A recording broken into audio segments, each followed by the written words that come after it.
I doubt Scarlet Nexus will be remembered among the greatest action JRPGs of all time, but I think it's a fantastic entry in the genre for those that are otherwise turned off by Japanese role-playing games.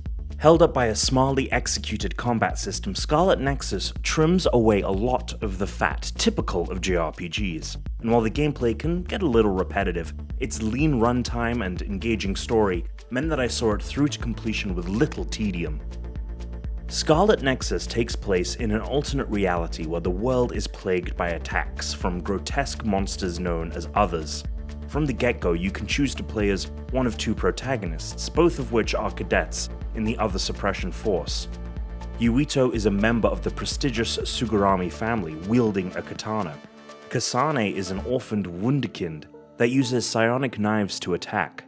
Both protagonists also use psychokinetic abilities, and their stories are intertwined with one another in interesting ways. I went through my first playthrough as Yuito, but what happened to Kasane during the story left me itching to play through the game again as her, to fill in the blanks of her point of view. The game also very quickly thrusts you into the action, without the usual few hours of padding that many JRPGs initially offer their players. The story is perhaps not the most original, but it moves at a quick clip, and is anchored by an interesting cast of characters that I truly enjoyed watching the dynamics of. I was also a giant fan of the world and its design, particularly the gnarly Others, of which I found akin to anything from a From Software Souls title. My favorite thing about Scarlet Nexus, however, is the combat. While both characters have psychokinetic abilities allowing them to pick up and hurl nearly any object at an enemy, they can mix and match attacks with the powers of other characters through the SAS, or Struggle Arms system.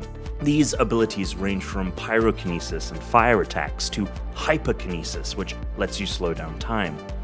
There are very few powers that aren't fun to utilize, and the fact that they're tied to other characters means that investments in your party with upgrades or bonding with them between missions have legitimate effects on your own combat.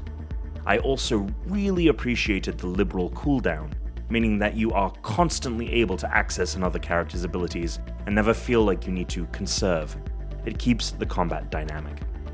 The core psychokinetic abilities too are really fun, particularly when you come up to unique objects that allow for incredibly powerful attacks, or when the two protagonists boost each other's psychokinesis for devastating effect.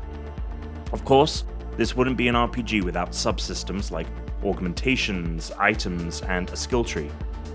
Like the story, the only elements that are here are the ones that matter, so there are very few wrong decisions when deciding to upgrade your party, but also making it tough to choose which enhancements to outfit them with.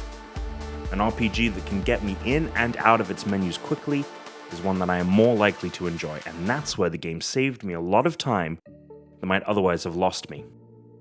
My biggest issue with the game are the cutscenes. Rather than full animation, the majority occur in comic book-like panels. Because the story's pace isn't laborious, it never fully irked me that I found them to be a turn-off, but when they are fully animated moments, it made me wish that there could have been a way to realize the entire game in that way, rather than cutting corners to save on time and budget. The Scarlet Nexus anime could potentially fill in those gaps, however. The game might not meet the high bar many JRPG Uber fans look for in their titles, but I think its slimmed down nature will appeal to a wider audience.